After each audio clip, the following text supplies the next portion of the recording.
Oke, baik teman-teman, masih lanjutan dari pembahasan soal pilihan berganda untuk OSN ataupun KSN tingkat provinsi tahun 2018 ya.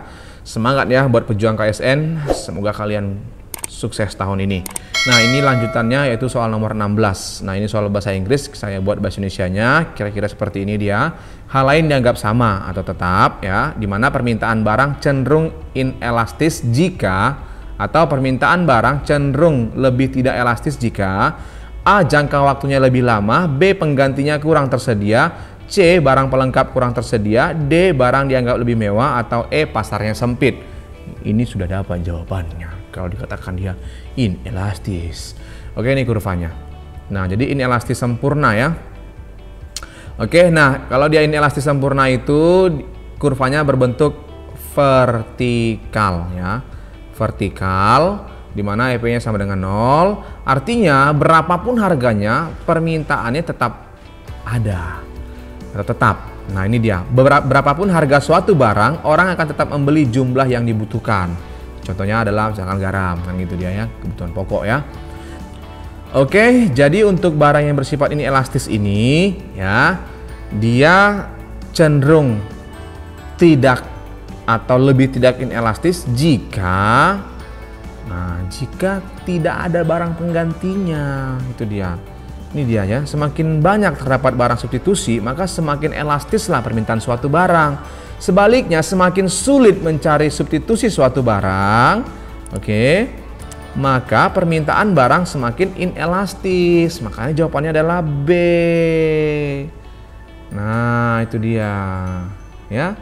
Tuh, saya ulangin ya. Jadi semakin banyak barang pengganti ya terhadap suatu barang, maka dia permintaannya semakin elastis. Sebaliknya, semakin sulit mencari barang substitusinya, maka permintaannya akan semakin inelastis. Itu dia maksudnya. Oke. Kita lanjut ke soal nomor 17. Nah, ini bahasa Indonesianya ya. Dalam proses produksi, ketika Tuan Abdullah tidak dapat menambah jumlah barang X tanpa mengurangi produksi barang lain, maka kita nih ya, maka kita dapat mengklaim bahwa Tuan Abdullah memproduksi pada kondisi efisien Pareto, berproduksi pada kondisi perbaikan Pareto, berproduksi di bawah kapasitas, harus lebih memilih barang X daripada barang lainnya, berproduksi pada jumlah maksimum barang X. Nah, jadi biar kita tahu jawabannya, kita coba cari tahu dulu apa sih ini efisiensi Pareto kan gitu kan. Nah, ya ini soalnya tadi. Nah, efisiensi Pareto itu ternyata adalah kondisi di mana sudah tidak mungkin lagi mengubah alokasi sumber daya untuk meningkatkan kesejahteraan pelaku ekonomi atau better off tanpa mengorbankan pelaku ekonomi yang lain. Oke, berarti udah dapat mulai jawabannya ya. Berarti ini adalah efisiensi Pareto. Ya. Jadi gini dia, kalau dalam produksi, apabila dalam proses produksi suatu perusahaan tidak bisa meningkatkan jumlah barang X tanpa mengurangi atau mengorbankan produksi barang lainnya. Nah, kan ini jelas ya. Tuan Abdullah tidak akan dapat menambah jumlah barang X tanpa mengurangi produk barang lain. Maka dia adalah efisiensi Pareto A. Oke, kita lanjut ke soal nomor 18. Nilai elastisitas silang permintaan antara barang X antara barang X1 dan X2 dengan harga masing-masing P1 dan P2 adalah ini. Oke, elastisitas silang itu ada dua ya. Yang pertama positif, yang kedua negatif. Jadi dia yang positif untuk barang komplementer, yang positif untuk barang substitusi, yang negatif untuk barang komplementer. Udah dapat jawabannya ya. Jawabannya adalah C. Tapi kita lihatlah. Nah, elastisitas silang positif untuk barang substitusi. Nah, ya, positif barang substitusi. Di sini katanya negatif, berarti dia salah kan gitu. Ya, jadi kalau dia elastisitas silang itu hanya dua saja, komplementer atau substitusi, negatif atau positif. Nah, kalau dia positif, mengapa dikatakan positif? Karena kenaikan harga barang X yang diminta akan menyebabkan kenaikan permintaan terhadap barang Y, substitusinya atau sebaliknya. Jadi begini dia, misalkan adalah substitusi itu adalah antara pengganti ya. Misalkan kita katakan antara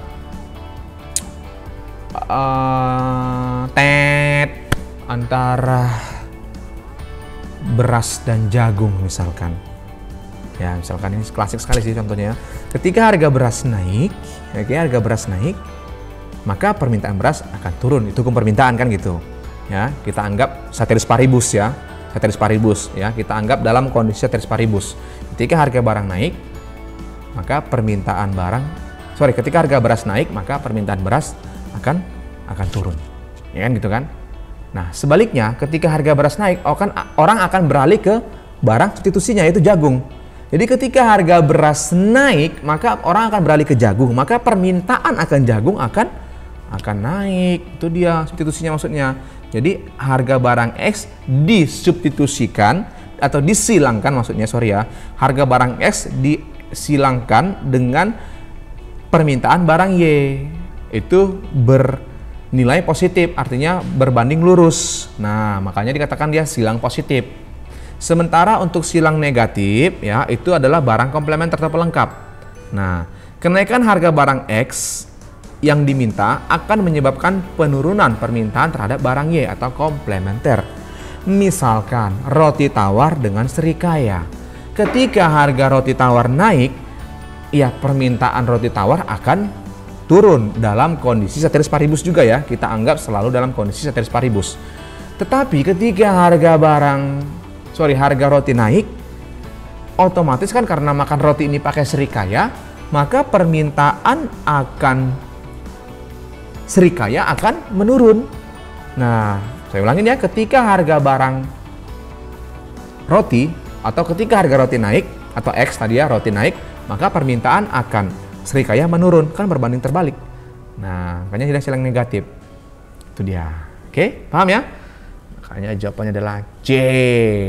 Gampang. Nomor 19. Kekayaan seorang berupa modal awal. Ya. Modal awalnya 1 juta setiap bulan ya nih. Setiap bulan nilainya bertambah sebesar 10 kali dari nilai kekayaan pada periode sebelumnya. Nilai kekayaan setelah jumlah bulan mendekati tak hingga adalah.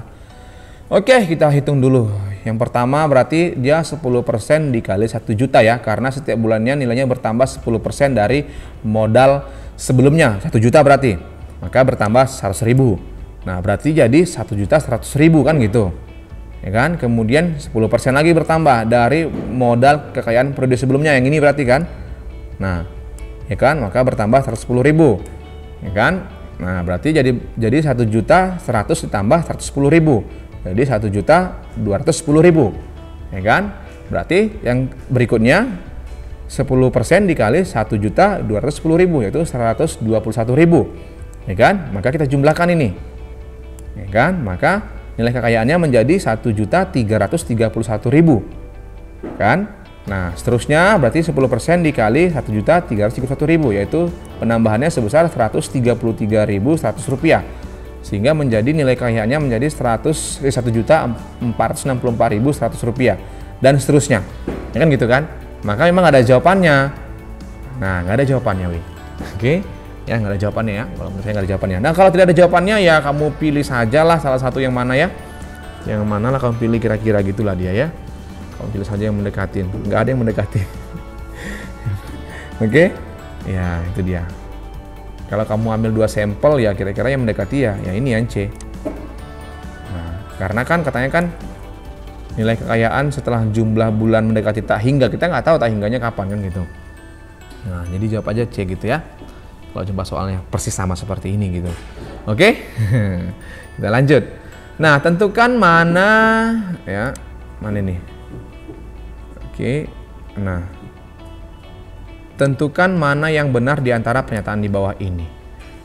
Oke. Oh, ini fungsi konsumsi tabungan ya. Nah, itu angka penggandaan. Nah, multiplier ini angka penggandaan ya, di mana angka yang menunjukkan perubahan konsumsi dan tabungan karena adanya perubahan pendapatan nasional. Nah, rumusnya itu adalah ini ya. Nah, ini dia. Sementara fungsi C itu A tambah MPCY, S itu min A tambah MPSY, di mana MPC tambah MPS sama dengan 1. Nah, MPC inilah marginal propensity to consume, MPS inilah marginal propensity to save, atau keinginan untuk menabung, kemudian keinginan untuk mengkonsumsi ya. MPS ini marginal propensity to save, MPC marginal propensity to consume. Nah, Ya, semakin besar disposable income, semakin besar pula multipliernya. Sebenarnya sih nggak ada hubungannya ya. Tapi kalau menurut saya disposable, pendapatan disposable ya, pendapatan itu kan Y ya, di mana Y sama dengan C tambah S. Oke, C tambah S. Artinya Y dan C itu berbanding lurus dengan S. Sementara K dan MPS berbanding terbalik. Artinya semakin besar disposable income ya, semakin kecil multipliernya, itu maksudnya. Nah, ini pun demikian, semakin besar konsumsinya, semakin kecil multipliernya ya. Tetapi pada umumnya sebenarnya ya, faktor yang mempengaruhi angka penggandaan itu ada dua ya. Yang pertama itu adalah MPC atau marginal propensity to consume, di mana semakin besar MPC, maka angka penggandaan akan semakin kecil. Semakin besar MPC, angka penggandaan semakin besar MPC, angka penggandaan semakin besar. Ini dia jawabannya. Semakin besar MPC, multiplier semakin besar. Iya. Nah, itu dia.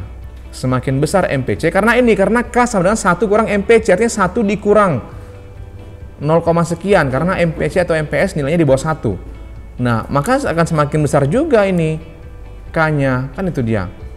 Ya, sementara sebaliknya, semakin besar MPS, maka angka penggandaan semakin kecil ya, karena ini dan ini berbanding terbalik. Nah, itu dia. Kan? Jadi jawabannya adalah D. Itu maksudnya. Kan gampang. Oke? Gampang ya? Nah, jawabannya adalah D. Oke, nah itu adalah pembahasan soal dari soal nomor 16 sampai soal nomor 20. Oke, terima kasih teman-teman. Sampai bertemu di soal selanjutnya. Bye-bye.